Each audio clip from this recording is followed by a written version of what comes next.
کا سلسلہ شروع کیا۔ ابتدائی لوگ جو حضور سے دین کی تعلیم لینے والے حضرت ابوبکر صدیق رضی اللہ تعالیٰ عنہ، حضرت عمار بن یاسر رضی اللہ تعالیٰ عنہ، حضرت مصعب بن عمیر رضی اللہ تعالیٰ عنہ، حضرت جناب سیدنا عمر فاروق رضی اللہ تعالیٰ عنہ، مکی زمانے میں جتنے لوگ مسلمان ہوئے وہ جس مدرسے میں جا کے تعلیم حاصل کرتے تھے اس کا نام دار ارقم تھا۔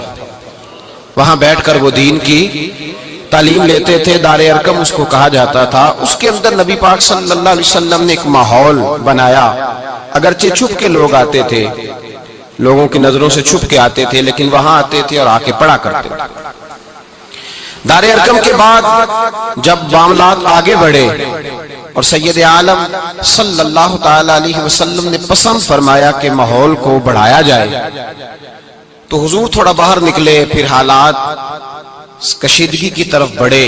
اللہ پاک نے اپنے محبوب کو مدینے کی جانب ہجرت کرنے کا حکم ارشاد فرما دیا۔ حضور مدینہ طیبہ تشریف لے گئے۔ وہاں جا کے حضور نے جو سب سے پہلا کام کیا وہ کیا تھا؟ بول کے بتائیں۔ مسجد حضور نے بنائی، مسجد قباء کی بنیاد رکھی۔ پھر سید عالم صلی اللہ علیہ وسلم جب مدینہ شہر میں گئے تو حضور نے مسجد نبوی کی بنیاد رکھی۔ یہ مسجد پورا مرکز تھی دین کا۔ جو کام ہم مسجد سے لیتے ہیں نا، وہ تو یہ ہے کہ نماز پڑھنے چلے گئے، جمعہ پڑھنے چلے گئے، بڑے خیر کے کام ہیں۔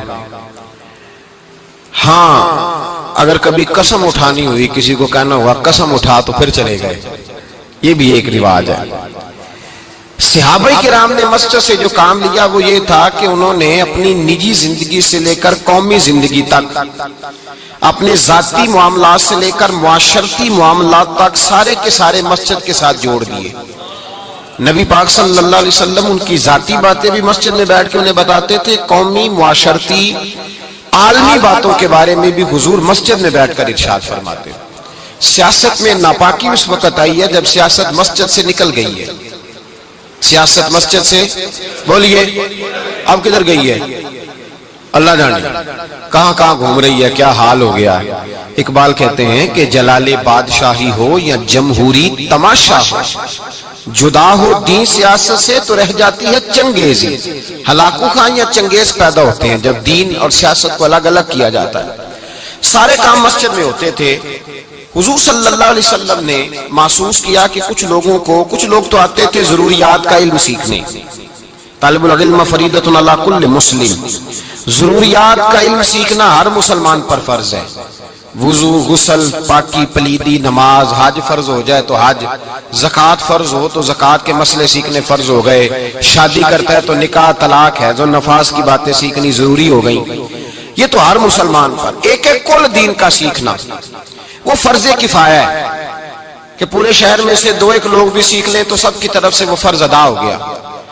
اب حضور چاہتے تھے کہ پورا دین بھی لوگ سیکھیں۔ صحابہ میں سے کچھ تاجر تھے، صنعتکار تھے، کھیتی باڑی کرنے والے تھے، وہ شام کو آتے تھے، کچھ وقت گزارتے تھے۔ محبوب کا ارادہ ہوا کہ کچھ ایسا ادارہ قائم کیا جائے، کچھ ایسے لوگ ملیں جو یہی رہیں ہمیشہ۔ خاص بات ہے، خاص توجہ سے سنیں۔ آج یہ ایک بہت بڑا اعتراض اٹھایا جا رہا ہے، اس پر سیر حاصل گفتگو کر رہا ہوں سمجھانے کے لیے۔ نبی پاک صلی اللہ علیہ وسلم نے دیکھا کہ وہ کچھ وقت کے لیے کچھ لوگ آتے ہیں، ان کو حضور مسجد میں وقت دیتے، ان کی بات سنتے، ان کو بھی پورا دین سکھاتے۔ پھر حضور نے الگ سے ایک ادارہ قائم کیا، ایک یونیورسٹی اسلام کی بنائی۔ مسجد نبوی کے ساتھ حضور نے ایک چبوترا بنایا، کھجور کے تنے کھڑے کر کے اوپر کھجور کے پتوں کی چھت ڈال دی، اس کو میرے نبی پاک نے صفہ کا نام دیا۔ 70 سے لے کر 400 تک صحابہ، 70 سے لے کر صحابہ کی بات کریں گے تو اللہ بڑا راضی ہوگا۔ اتنی بڑی تعداد، 70 سے 400 تک صحابہ تھے جو صبح سے شام تک اس جگہ پہ رہا کرتے تھے اور میرے نبی پاک سے قرآن و حدیث کا علم سیکھا کرتے تھے۔ اسلام کا سب سے پہلا مدرسہ، سب سے پہلا ادارہ، سب سے پہلی یونیورسٹی میرے نبی پاک صلی اللہ علیہ وسلم نے مسجد نبوی کے بالکل ساتھ قائم فرمائی۔ حضور نے مسجد کے ساتھ اسے قائم کیا۔ اس یونیورسٹی میں طالب علم پڑھتے تھے، طالب علموں کے نام کیا تھے؟ سیدنا عمر فاروق رضی اللہ تعالی، حضرت ابو ہریرہ رضی اللہ تعالی، حضرت عبداللہ ابن عمر رضی اللہ تعالی۔ سبحان اللہ، کیسے حسین ستارے ہیں۔ حضرت بلال بھی اسی مدرسے کے طالب علم تھے۔ حضرت سلمان فارسی کہنے لگے حضور عمر تو بڑی ہو گئی ہے، مجھے بھی داخلہ مل جائے گا. فرمایا آجا، ہر عمر کے لیے داخلہ کھلا ہوا ہے. یہاں ہر عمر کا، ہر نہج کا، ہر رنگ کا، ہر نسل کا، یہ سارے 70 کے 70 حضور سے قرآن سیکھنے بیٹھتے تو مدینے کے چاند کی نظر اٹھتی تو حضور فرماتے انہیں معمولی نہ سمجھنا، اصحابی کالنجوم، یہ تو سارے میرے ستارے ہیں. یہ ستارے ہیں، ستارے. خوبصورت آنگن گلشن حضور نے بنایا. ایک مدرسہ قائم ہو گیا، اس میں پڑھنے لگے یہ لوگ. قرآن مجید نے ان لوگوں کا ذکر کیا. قرآن مجید کہتا ہے کہ ان کے کپڑے دیکھ کے، ان کا اٹھنا بیٹھنا دیکھ کے لوگ، سورۃ بقرہ پڑھیے گا، لوگ انہیں مالدار سمجھتے ہیں. یہ سفید پوش ہیں، لوگ مالدار سمجھتے ہیں. ان کے چہروں سے لگتا ہے کہ بڑے مالدار ہیں. وجہ کیا ہے؟ لا یسألون الناس الحافا. فرمایا جو لوگوں سے لپٹ لپٹ کے سوال نہیں کرتے، یہ کھڑا کر کر کے مانگتے نہیں کہ میں بھوکا ہوں مجھے دو. انہوں نے اپنی سفید پوشی اپنے رب کے ساتھ راز رکھا ہوا ہے. یہ ان کی تعریف کی، ان لوگوں کی. میرے رسول کائنات صلی اللہ علیہ وسلم نے اس مدرسے میں طلباء کو پڑھایا. کس طرح پڑھایا؟ حضرت عبداللہ ابن عمر فرماتے ہیں 8 سال میں پڑھتا رہا اور ایک سورۃ بقرہ نبی پاک سے میں نے مکمل کی. کیا جی؟ بچے آتے ہیں مدرسے میں، کہتے ہیں استاد جی کورس کتنا کا؟ 8 سال. کہتے ہو بڑا لمبا ہے. حالانکہ اس میں پورا قرآن ہے، حدیث ہے، تفسیر ہے، اصول حدیث ہے، اس کے اندر صرف ہے، نحو ہے، بلاغت ہے، سارا کچھ ہے. پورا کورس 8 سال. حضرت عبداللہ ابن عمر کہتے ہیں میں نے نبی پاک صلی اللہ علیہ وسلم سے 8 سال میں صرف سورۃ بقرہ پڑھی، اور جب میری مکمل ہو گئی تو میرے ابا جی جناب عمر نے اونٹ ذبح کر کے صحابہ کی دعوت پکائی. اونٹ ذبح کر، کتنے راضی ہوئے میرے والد گرامی. حضرت عبداللہ ابن عمر نے علوم حاصل کیے. پھر اس کا فائدہ کیا ہوا کہ مدینے میں جس آدمی نے حضور کے وصال ظاہری کے بعد مسئلہ پوچھنا ہوتا تھا، عبداللہ ابن عمر سے جا کے لوگ پوچھا کرتے. وہ مفتی مدینہ، مفتی مکہ، مفتی حجاز کے نام سے معروف ہوئے. یہ یونیورسٹی رسول پاک نے قائم فرمائی. اس یونیورسٹی میں پڑھنے والوں کا طریقہ کیا تھا؟ یہ سننی ہے بات. آپ لوگ سمجھتے ہیں کہ یہ ایسے ہی لوگ ہیں، بس کوئی پرسانے حال ہی نہیں. وہ جو لوگ وہاں رہتے تھے ان کا ذریعہ معاش کیا تھا؟ لوگ آگے پوچھتے ہیں مولانا آپ کام کیا کرتے ہیں؟ تنزن پوچھتے ہیں. یہ بچے روٹی کہاں سے کھاتے ہیں؟ آؤ نبی پاک صلی اللہ علیہ وسلم کے مدرسے کے طلباء کی روٹی کا طریقہ سنو. حضرت ابو ہریرہ فرماتے ہیں رسول پاک نے ہمیں اپنے مالدار صحابہ پر تقسیم کر دیا تھا. فرماتے ہیں کوئی 10 کو ساتھ لے جاتا تھا، کوئی 12 کو ساتھ لے جاتا تھا، کوئی 13 کو ساتھ لے جاتا تھا. ابو بکر صدیق 70 کو لے جایا کرتے تھے. 70 طالب علموں کو لے جاتے تھے اور جا کے کھانا کھلایا کرتے تھے. اور فرماتے ہیں جب صحابہ کے باغوں میں کھجوریں پکتی اور جب انگور پکتے تو کہتے ہیں جہاں صحابہ صفہ کا چبوترا تھا، جہاں مدرسہ تھا، وہاں صحابہ نے ایک رسی باندھ دی تھی جس کے باغ میں تازہ کھجوریں پکتی تھی، وہاں لا کے لٹکایا کرتا تھا. وہ تازہ انگور وہاں لا کر کے لٹکایا کرتا تھا. طالب علم کھاتے تھے، وہ بھی خوش ہوتے تھے، رسول پاک بھی راضی ہوا کرتے تھے. یہ مدرسہ تھا، مدرسہ. اور حضرت ابو ہریرہ فرماتے ہیں ہم طالب علم تھے، ہمارے وجود پر کپڑے بھی پورے نہیں ہوتے تھے. کسی کے پاس تہمت ہوتی تھی تو کرتا نہیں ہوتا تھا، کسی کے پاس کرتا ہوتا تھا تو اسی کو تہمت بنا لیتا تھا. لباس بھی پورے نہیں، کھانے کے لیے چیزیں بھی پوری میسر نہیں. فرماتے آج فقیر وہ لوگ بن گئے، کوٹھیاں لمبی چوڑی بنائی ہوئی ہیں اور اربوں خربوں روپے کا ان کے پاس آستانے اور دربار ہیں، تو مدرسے کا ناظرے کا بھی نہیں. اور کہتے ہیں ہم فقر سکھا رہے ہیں. فقر تو وہ ہے جو مدارس میں سکھایا جاتا ہے، فقیری وہ ہے جو مدارس میں سن لے. اب مولوی بیچارہ بالکل معرفت سے دور ہو گیا ہے، اور جس کو معرفت کا ترجمہ نہیں آتا وہ معرفت والا ہو گیا ہے. نیرنگیے سیاست دوران تو دیکھیے یہاں منزل انہیں ملی ہے جو شریک سفر نہ تھے. عجیب چکر چل گیا. الگ الگ لوگوں نے تفسیر، صوفی کس کو کہتے ہیں، درویش کس کو کہتے ہیں. جب مولوی اپنے علم پر عمل کرے اور عمل میں مخلص ہو جائے تو وہی اللہ کا ولی ہوا کرتا ہے. بس اتنی سی تعریف ہے. یہی حضرت مجدد صاحب نے کی ہے، یہی غوث اعظم نے کی ہے، یہی شیخ شہاب الدین سہروردی نے کی ہے، یہی تفسیر خواجہ معین الدین اجمیری نے فرمائی ہے، یہی تمام صوفیاء نے فرمائی ہے. اب اس مدرسے کے اندر حضرت ابو ہریرہ فرماتے ہیں کبھی تو صحابہ لے جاتے اور کبھی یہ حال ہوتا تھا کئی دن روٹی نہیں ملتی تھی. غربت، فقر، درویشی. حضرت ابو ہریرہ، وہ بڑی پیاری حدیث ہے صحابہ صفا کی. حضرت ابو ہریرہ رضی اللہ تعالیٰ عنہ فرماتے ہیں کہ بڑی بھوک لگی تھی، کئی دن بیت گئے، کھانے کو چیز ہی کوئی نہ ملی، کھانے کو شے ہی کوئی نہ ملی، کئی دن گزر گئے. فرماتے ہیں کہیں سے ایک دودھ کا پیالہ آیا، میرے مصطفیٰ کریم نے دست مبارک میں پکڑا، میری نظر پڑی تو میرا دل کرے سارا مجھے ہی مل جائے. کتنے پیالے دودھ کے؟ ایک پیالہ، سارا مجھے مل جائے. کہتے ہیں حضور نے فرمایا ابو ہریرہ بھوک لگی ہے. میں نے کہا حضور بتا نہیں سکتا اتنی لگی ہے. تو حضور نے فرمایا پیچھے کتنے لوگ ہیں؟ کہ حضور 70 ہیں. 70 اصحاب صفا ہیں، 70 طالب علم ہیں. فرمایا سارے ہی بلا کے لے آ. حضرت ابو ہریرہ کہتے ہیں میں جا بھی رہا تھا اور پریشان بھی تھا، 70 پیئیں گے تو بچے گا کیا؟ بچے گا کیا؟ کیا بچے گا؟ کہتے ہیں میں گیا، بلا کے لایا اور لا کر کے نا لائن میں کھڑے کر دیے تو رسول پاک نے مجھے پکڑایا. میرا خیال تھا کہ پہلا نمبر میرا ہوگا پینے کا، لیکن حضور نے فرمایا تو ساقی بننا، ساقی جو ہوتا ہے وہ آخر میں پیا کرتا ہے.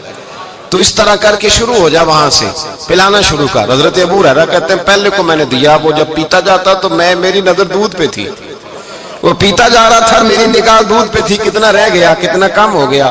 فرماتے ہیں اس نے سیر ہو کے پیا اور تھوڑا سا نا اس نے ہچکچاہٹ محسوس کی کہ دوسرے ساتھی کے لیے بھی چھوڑ دوں. کہتے ہیں جب اس نے لبوں سے اتارا تو میرے مصطفیٰ کے لب کھلے. فرمایا شرما نہ، راج کے پی، سیر ہو کے پی. حضور نے صحابی سے فرمایا سیر، اب تنگی داماں پہ نہ جا، اور بھی کچھ مانگ ہے، آج وہ مائل بہتا، اور بھی کچھ مانگ، چل پی. کہتے اس نے سیر ہو کے پیا تو حضور نے فرمایا چل ابو ہریرہ اب اس طرح کر، دوسرے کو دے.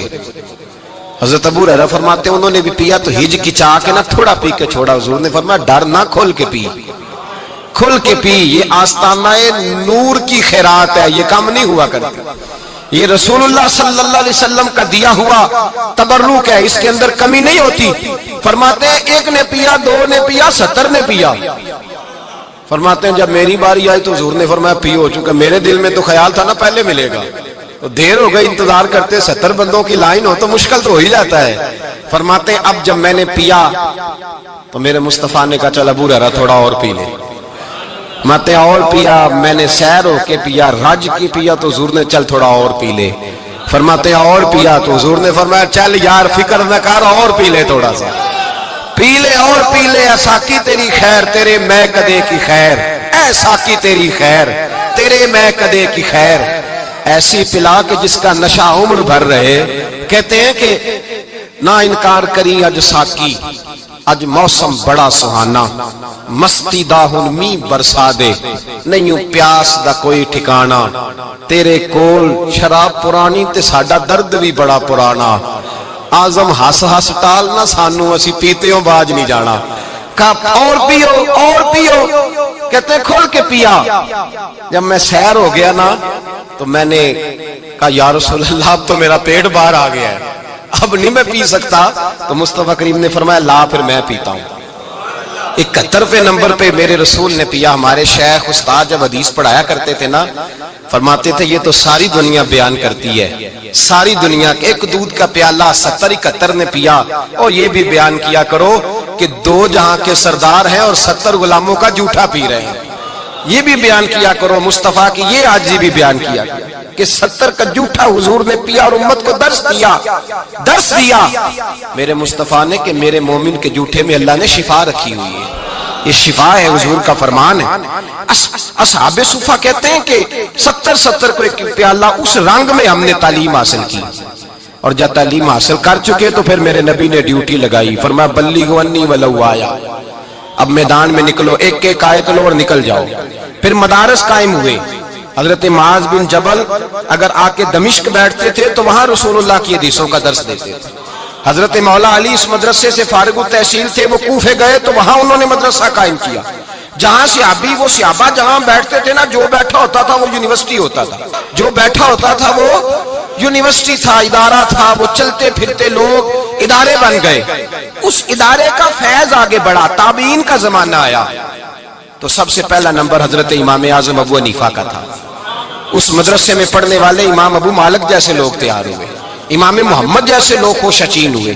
امام عبد الرزاق نے وہاں سے پڑھا اور پھر امام عبد الرزاق سے حضرت امام بخاری نے پڑھا اور امام بخاری نے پھر امت کو حدیث کا پورا اسلوب دیا، طرز زندگی دیا، پھر مدارس قائم ہونے لگے، حکومتیں مدرسے قائم کرتی۔ حضرت عمر بن عبدالعزیز نے اپنے دور حکومت میں درجنوں، بیسیوں، سینکڑوں مدارس قائم کیے۔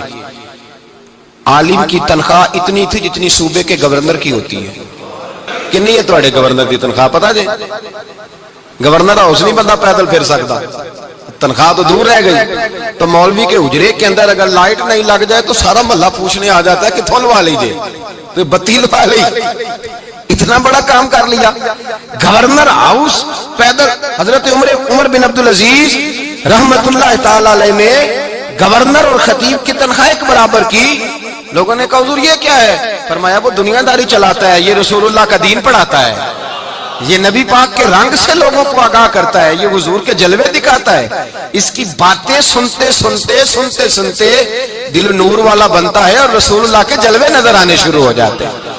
تو میں اس کی یہ مدارس کا ایک پورا سلیبس بنایا گیا۔ اب باری آ گئی ہماری، بالخصوص پاکستان اور ہندوستان کی۔ انڈیا کے اندر پھر بھی مدارس کے ساتھ گورنمنٹ کا رویہ کچھ اور طرح کا ہے۔ ہمارے ہاں کوئی گورنمنٹ کوئی مدرسہ نہیں چلاتی، جو مدرسے گورنمنٹ چلاتی ہے وہ بھی اپنے مقصد کے لیے چلاتی ہے، دین کے لیے نہیں چلاتی۔ جن مدارس کو گورنمنٹ فنڈ دیتی ہے اس سے مقصد جو بھی گورنمنٹ دیتی ہے، میں نام نہیں لیتا، اور یہ سارے کرتے ہیں، ایک طرف شور کرتے ہیں فلانا مدرسہ دہشت گرد ہے، سب کو پتا ہے کس کا مدرسہ دہشت گرد ہے، اب بتانے کی ضرورت ہے؟ آپ کو پتا ہے کہ نہیں؟ پکی بات ہے، جن کو پتا ہے وہ ہاتھ کھڑا کریں۔ دہشت گرد مدرسوں کا جن کو پتا ہے، تو اتنے سارے بندوں کو پتا ہے، جنہوں نے نہیں نا ہاتھ کھڑے کیے وہ ساتھ والے سے پوچھ لینا، بتا دے گا، وہ بتا دے گا ساتھ والے کو، پتہ ہے نا نہیں آپ حضرات؟ اب گورنمنٹ ہماری ان مدارس کو فنڈ دیتی ہے اس لیے کہ بغل بچہ تنظیمیں بنا کے رکھنا چاہتی ہے۔ اگر گورنمنٹ چاہے تو کوئی دہشت گرد مدرسہ کبھی بھی آگے بڑھ سکتا۔ جب آپ اتنے سارے لوگوں کو پتا ہے، مجھے پتا ہے، تو ان کو نہیں پتا؟ سب کو پتا ہے کون دہشت گرد ہے۔ جو اہل حق کے مدرسے ہیں، اہل حق کے، ان مدارس کو نہ گورنمنٹ کو فنڈ جاری کرتی ہے نہ باہر سے کوئی ایڈ آتی ہے۔ مدرسہ ایک پوری ضرورت ہے، اور مدرسے کی حاجت کیا ہے؟ آپ تراویح کے لیے جب رمضان شریف شروع ہوتا ہے تو حافظ کی ڈیمانڈ کرتے ہیں، حافظ کی۔ میرے بھائی جب آپ گھی لینے جاتے ہیں تو آپ کو یہ تو پتا ہوتا ہے نا گھی بنتا کہاں ہے، خریدیں گے کیسے، اس کی ساری صورتحال کا آپ کو پتا ہے۔ پاکستانی کوئی بھی نہیں کہے گا کہ گھی والی انڈسٹری بند کر دو، اس لیے کہ گھی کے بغیر ہنڈیاں نہیں پکتی۔ آپ فوری طور پہ ان چیزوں کا پتہ رکھتے ہیں، حافظ مانگتے ہو، حافظ کہتے ہیں اچھا قاری ہونا چاہیے، اچھا قاری، قرآن پاک اچھا پڑھنے والا، کیوں حضرت؟ اچھا قاری، اچھا حافظ۔ تو سوال یہ ہے کہ اچھا قاری پیدا کہاں ہوگا؟ کہاں پیدا ہوگا اچھا قاری؟ اسکول میں، کالج میں، دربار پہ؟ کہاں پیدا ہوگا؟ نہیں بول کے بتائیں۔ تو مدرسہ کون چلائے گا؟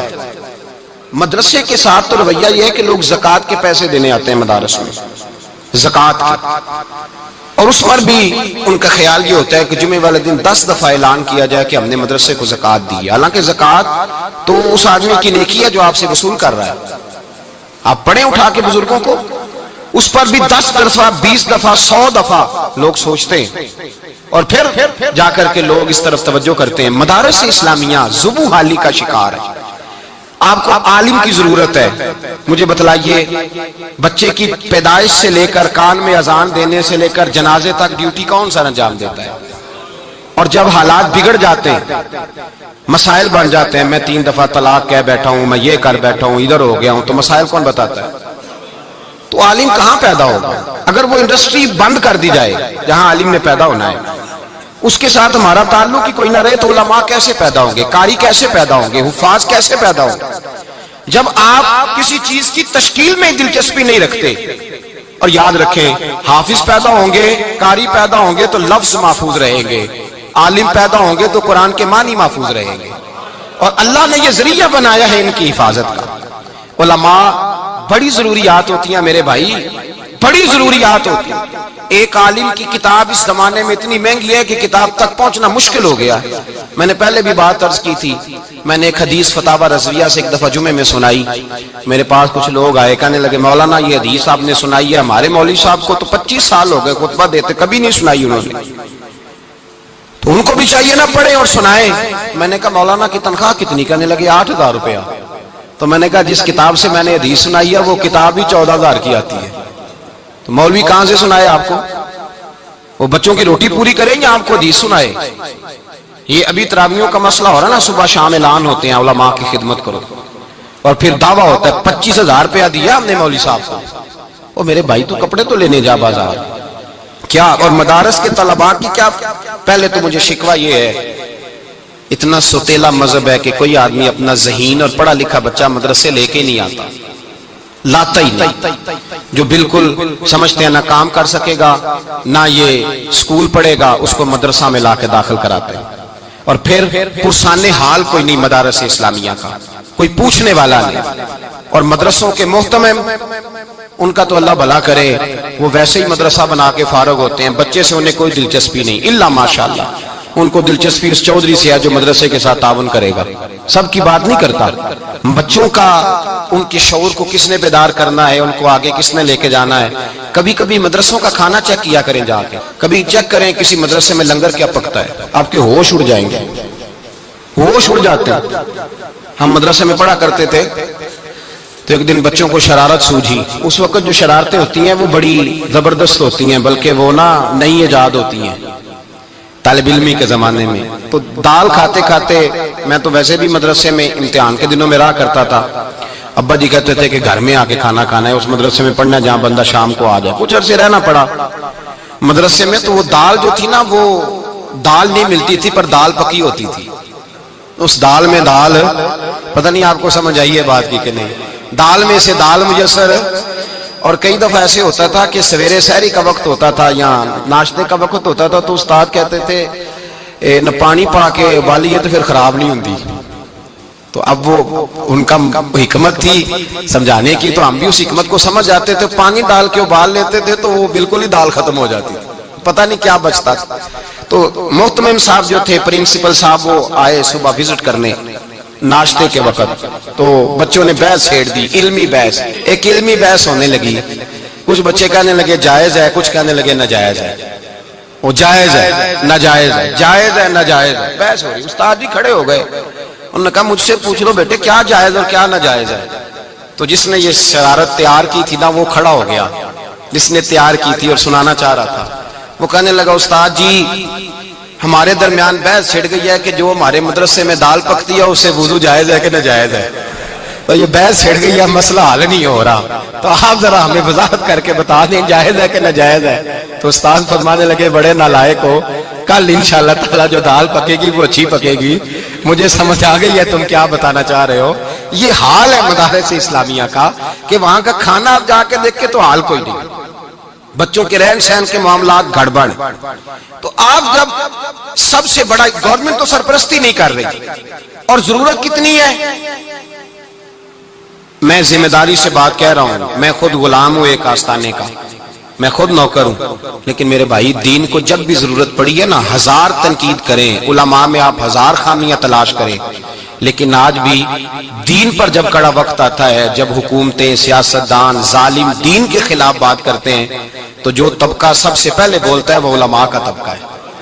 اپنی بے سر و سامانی کے عالم میں, غریبی کے عالم میں علماء کھڑے ہو جاتے ہیں, احتجاج ہوتا ہے. پیرانے عظام تو اللہ ماشاءاللہ اچھے اچھے لوگ بھی ہیں, لیکن پیر تو کسی نہ کسی پارٹی سے وابستہ ہے.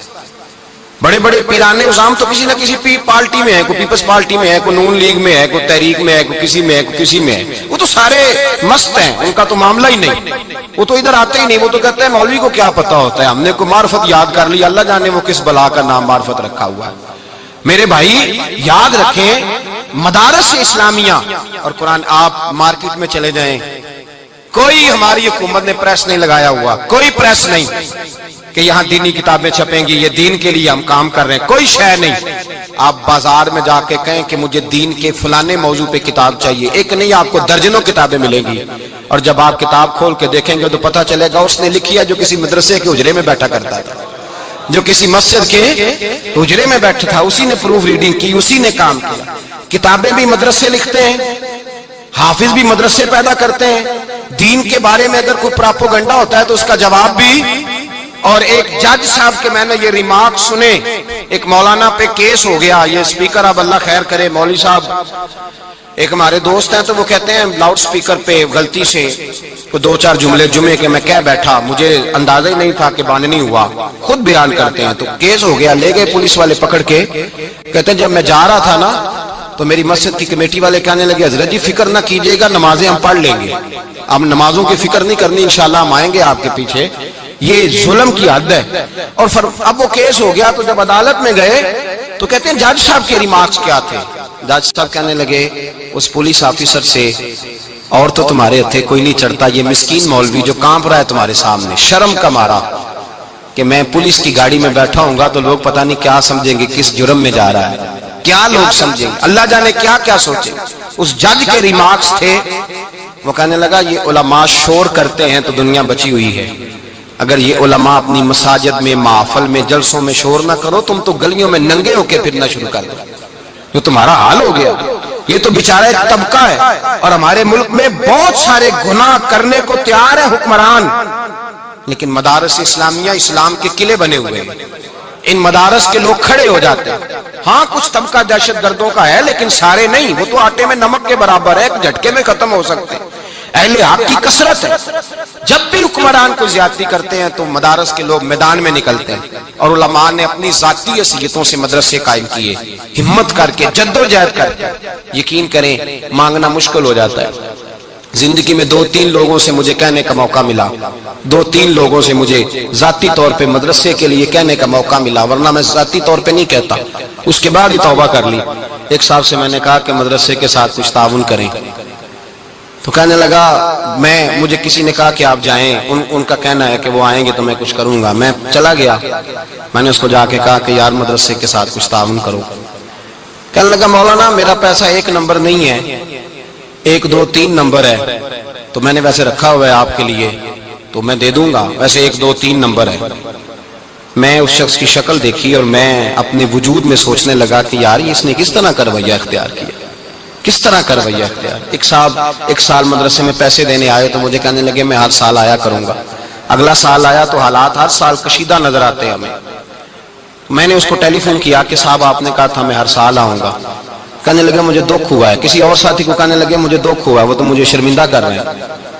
ایک صاحب مجھے تیسرے صاحب مجھے گھر آ کے کہنے لگے کہ جب آپ کو ضرورت پڑے کسی اور کو نہیں کہنا, مجھے اطلاع دینی. میں نے اطلاع دی تو اس نے کچھ نہیں تو 100 آدمی کو بتایا. اور میں نے پھر پوچھا, میں نے کہا بھائی میں نے تمہیں ذاتی کام بتایا تھا, تم نے 100 جگہ پہ بات کی اور تم کہہ کے نہیں گئے تھے.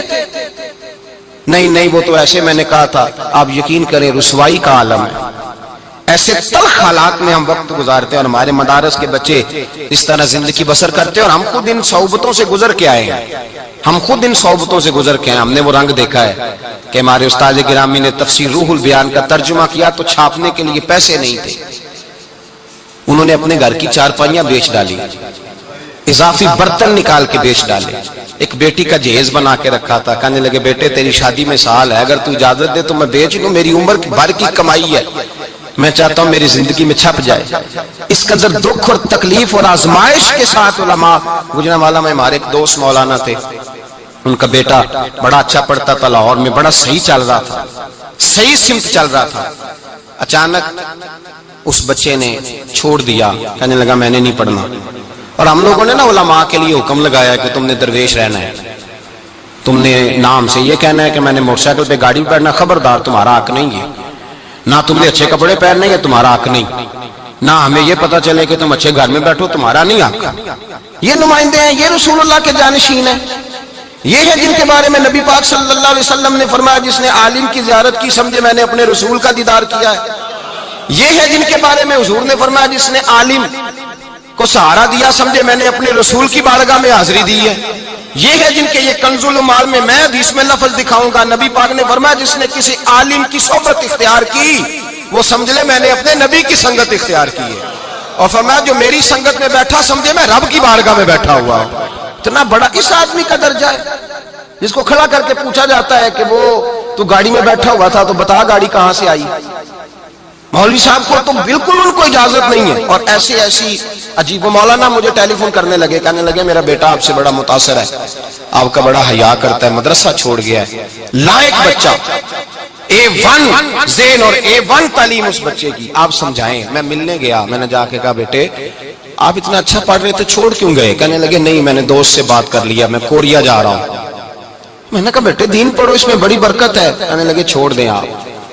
کیا پڑھا ہے آپ نے, کیا کمایا ہے آج تک, مجھے گنوائیں. میرے ابے کو 22 سال ہو گئے مسجد میں, کیا ہے؟ میں نے کہا یار ساری باتیں ٹھیک ہے لیکن جو اللہ رسول اعزاز دیتے ہیں وہ تو بھی ہمیں نظر میں رکھنا چاہیے نا. کہنے لگے آپ رکھتے ہیں, میں رکھتا ہوں, لوگ نہیں رکھتے. میں نے کہا وجہ تو بتا. کہنے لگے 22 سال سے مسجد کی چھت پہ ہمارا مکان ہے, 4 بہنیں ہیں, بہن کا رشتہ دیکھنے لوگ آئے تھے, اور وہ بی بی جس نے میری بہن کی ساس بننا تھا وہ مسجد کے اندر اس نے پیر رکھا, اور جب وہ رشتہ دکھانے والی نے کہا نا سیڑھیوں پہ جانا ہے تو کہنے لگی ہائے ہائے یہ مسجد میں رہتے ہیں, میرا بیٹا آئے گا تو کہاں رہے گا. کہنے لگے میری بہن قرآن مجید کی حافظ, میری بہن عالم, میری بہن قاریہ, لیکن اس کی غلطی صرف اتنی تھی کہ اس کا ابا مسجد میں رہتا تھا. مجھے کہنے لگے حضرت جی وہ وہیں کھڑے کھڑے میری تہجد گزار بہن کے بارے میں کہہ کے گئی ہم نے نہیں رشتہ کرنا, میرا بیٹا مسجد میں آئے گا. میں نے نہیں یہاں بیٹا بیانہ. کہتے ہیں وہ میں سن رہا تھا, 2 بوتلیں ہاتھ میں پکڑے, میں مسجد کے ستون کے ساتھ کھڑا تھا. تو وہ بی بی رشتہ کرانے والی کہنے لگی ایک دفعہ دیکھ تو لے بیٹی کو. کہنے لگی تو کہتی ہے میں دیکھ لیتی ہوں پر انکار یہی ہے, ہم نے رشتہ نہیں کرنا. کہنے لگے میں نے اٹار کے ٹوپی پھینک دی ہے, میں نہیں پڑھوں گا مذہب. یہ دے رہا ہے مذہب ہمیں, کیا غلطی ہے ہماری. بچہ چھوڑ کے چلا گیا, لیکن مجھے اس کی باتیں کبھی کبھی راتوں کو بھی یاد آتی ہیں. مدارس اسلامیہ کے ساتھ زیادتی اور ظلم, اور مجھے شکوہ کسی حکومت سے نہیں, ان کا تو حال یہ ہے. مجھے شکوہ تو ان لوگوں سے ہے, ان لوگوں سے شکوہ ہے جو اپنے گھر کے اندر عالی شان بلڈنگوں میں رہتے ہیں, لیکن مدارس کے بارے میں ان سے بات, بڑی جگہ پیسہ خرچ کرنے کو ہے, بڑا کچھ ہے ہمارے پاس, آپ کو پتا نہیں. یہ جو مدرسہ ہوتا ہے یہ رسول اللہ کے مدرسے کا فیض ہوتا ہے. یہ مدرسہ میرے نبی کی چاہت ہے, یہ مدرسہ میرے رسول نے بنایا ہے. اس مدرسے کے سب سے پہلے بانی اور محتمم کا نام محمد عربی ہے. یہ مدرسہ رسول اللہ صلی اللہ تعالی علیہ وسلم کے جانشین پیدا کرتا ہے. یہ مدرسہ رسول اللہ کے پیغام کو عام کرتا ہے. یہ مدرسہ دین کے مخالفوں کے سامنے بند باندھتا ہے. اور ذمہ داری سے کہہ رہا ہوں, کسی کو اچھا لگے یا برا لگے, کسی شخص کو محسوس ہو یا نہ ہو, پیر تنقید کرتے ہیں تو کرتے رہے, سیاستدان وڈیرے اور چودھری برا کہتے ہیں تو کہتے رہے. ہمیں تو اتنا پتا ہے کہ مدرسے علماء نے بنائے ہیں, اور انشاءاللہ قیامت تک یہ بنتے بھی رہیں گے اور چلتے بھی رہیں گے. یہ کام ہوتا رہے گا انشاءاللہ تعالی, اس لیے کہ یہ دین کے قلعے ہیں, اور رسول اللہ کے دین کے قلعے میں کوئی دراڑ ڈال سکتا, سوال ہی پیدا نہیں ہوتا کوئی دراڑ ڈال سکے. یہ مدارس, یہ وقار ہے رسول اللہ کے دین کا, یہ قائم رہیں گے انشاءاللہ, قائم ہوں گے انشاءاللہ تعالی, اور یہی چراغ جلے گا تو روشنی ہوگی. میرے رسول کریم صلی اللہ علیہ وسلم نے اور حضور نے کتنی عزت دی مدرسے کے طالب علم کو. میرے نبی پاک نے فرمایا جب کوئی دین کے رستے پہ چلتا ہے نا طالب علم, ابھی گھر سے نکلا ہے, عالم نہیں بنا, ابھی اس نے الف با بھی نہیں پڑھا, ابھی گھر سے چلا ہے, فرمایا وہ چلتا ہے طالب علم مدرسے کا تو رب کرے اپنے فرشتوں کو حکم دیتا ہے, رب فرماتا ہے وہ جا رہا ہے دین پڑھنے, جاؤ اس کے پیروں تلے جا کے اپنے پر بچھا دو, پیروں تلے پر بچھاؤ, اس لیے کہ وہ دین کے علم کے لیے نکلا ہے, اصول علم کے لیے. اور میرے اعلیٰ حضرت نے لکھا ہے اگر دین کا طالب علم قبرستان سے گزر جائے تو اللہ 40 دن کے لیے عذاب ہی اٹھا لیتا ہے. خالی گزر جائے, فاتحہ نہ بھی پڑھے. تو کسی نے اعلیٰ حضرت سے کہا کہ حضور طالب علم گزر جائے تو, کہتے ہیں طالب علم گزر جائے تو عذاب اٹھ گا, تو اگر عالم ہی گزر جائے. تو اعلیٰ حضرت فرمانے لگے اس کے کرم کو سامنے رکھ کے بات کر رہا ہوں, اس کے فضل کو, کہ اگر علم پر عمل کرنے والا نیک اور پرہیزگار عالم دین قبرستان سے گزر جائے تو مجھے امید ہے اللہ ہمیشہ کے لیے عذاب دور فرما دے. اس لیے کہ نبی پاک صلی اللہ علیہ وسلم نے فرمایا عالم کے لیے بلوں میں چونٹیاں بھی دعا کرتی, پانی میں مچھلیاں بھی دعا کرتی, زمین آسمان کی ہر چیز عالم کے لیے دعا کرتی ہے. اور میرے مصطفیٰ کریم صلی اللہ علیہ وسلم نے فرمایا کسی اور پہ رشک نہ کرنا.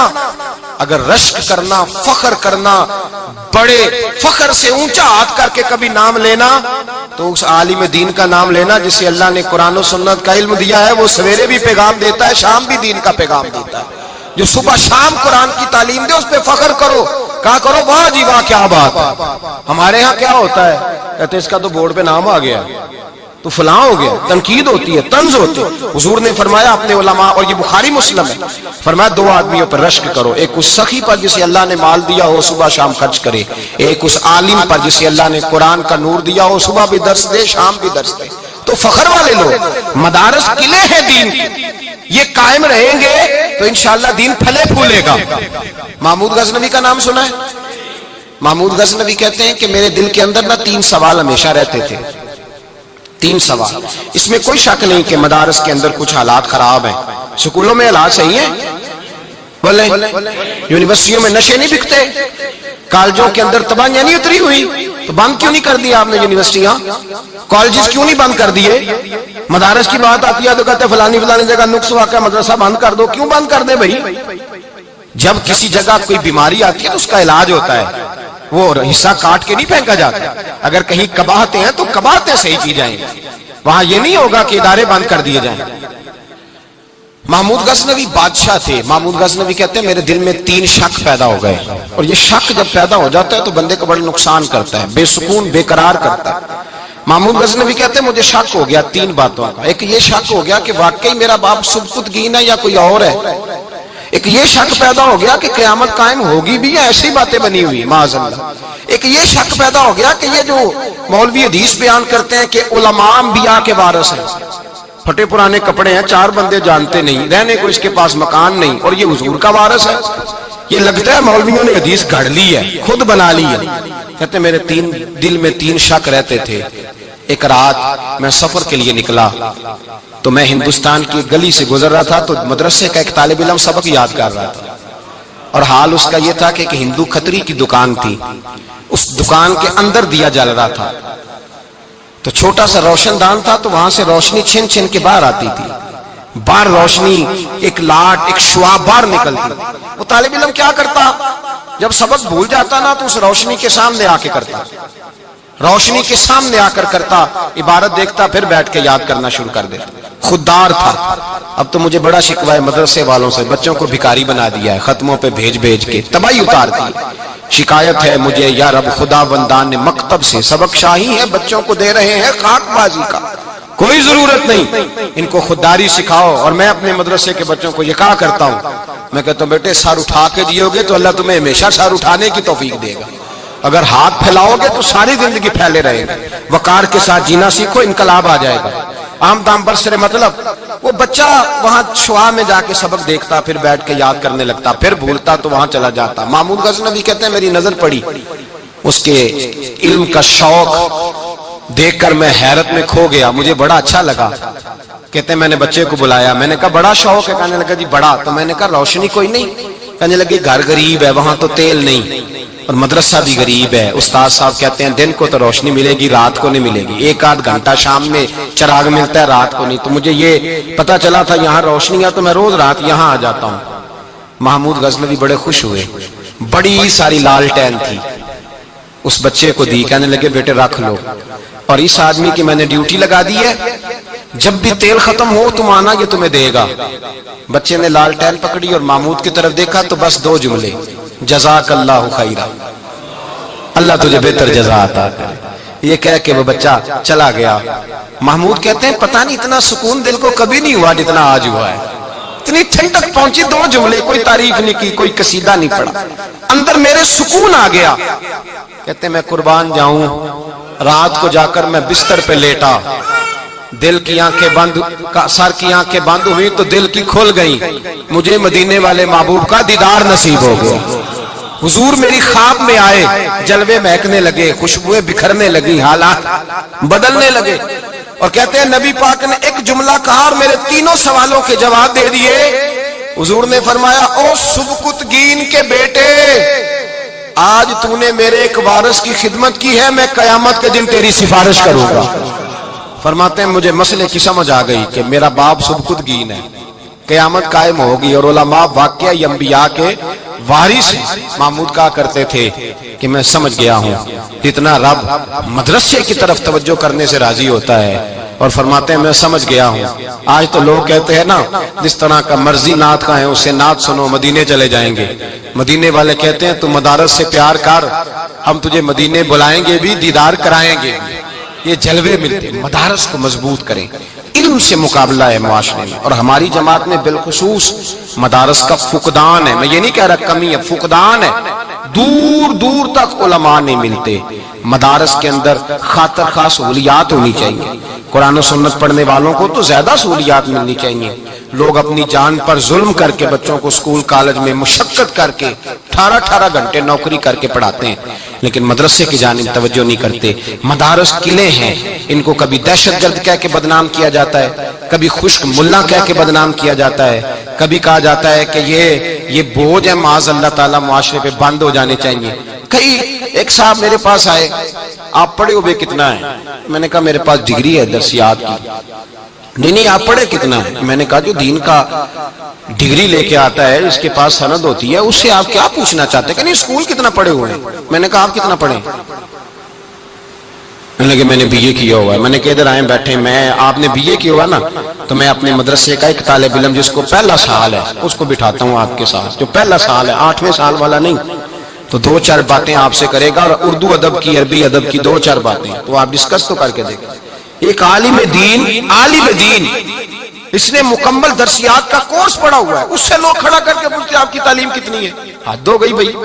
اور پھر مسجد کا صدر ٹیسٹ لیتا ہے، علامہ صاحب کا ٹیسٹ صدر صاحب لیتے ہیں، وہ والے صدر صاحب جن کو ٹیسٹ کا ترجمہ بھی نہیں آتا، جن کو یہ بھی نہیں پتا کہ عالم کے معنی کیا ہوتے ہیں، جن کو یہ بھی نہیں پتا کہ قرآن و سنت کے وہ ٹیسٹ لے رہے ہیں، عالم صاحب کا ٹیسٹ ہو رہا ہے۔ اس لیے میرے صاحب فرمایا کرتے تھے بڑی مسجدوں میں نہیں رہنا، ان مسجدوں کا انتخاب کرنا جو اگرچہ سنسان جگہوں پہ ہوں لیکن ایسی جگہ ہوں جہاں اپنی مرضی سے آزادی سے دین کا کام کیا جا سکے۔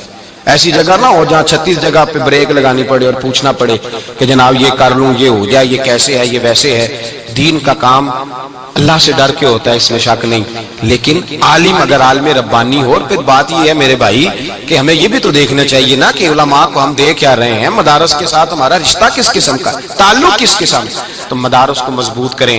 جتنا منفی پراپوگنڈا ٹی وی پہ، اخبارات پہ مدارس کے خلاف ہوتا ہے، اس کا ایک ہی مقصد ہے کہ جو دین کے بارے میں بات ہوتی ہے اس کو بند کیا جائے۔ مدارس دین کے قلعے ہیں، اور میرے رسول کا دین ہمیشہ رہنے کے لیے آیا ہے۔ دین اگر ہمیشہ رہے گا تو مدرسے بھی انشاءاللہ ہمیشہ رہیں گے، اور یہ پھلتے پھولتے تابندہ رہیں گے انشاءاللہ تعالیٰ۔ اور آپ ٹٹول کے دیکھ لیں جتنے بھی پیچھے بزرگ گزرے ہیں، سارے کسی نہ کسی مدرسے کے پڑھے ہوئے، سارے۔ غوث اعظم بھی ایک مدرسے کے فارغ تھے، خواجہ معین الدین بھی فارغ تھے، شیخ شہاب الدین سہروردی بھی، مجدد الفسانی بھی، سلطان صلاح الدین ایوبی غوث اعظم کے مدرسے کا پڑھا ہوا تھا۔ یہ سارے مدارس کے پڑھے ہوئے لوگ تھے۔ سائنس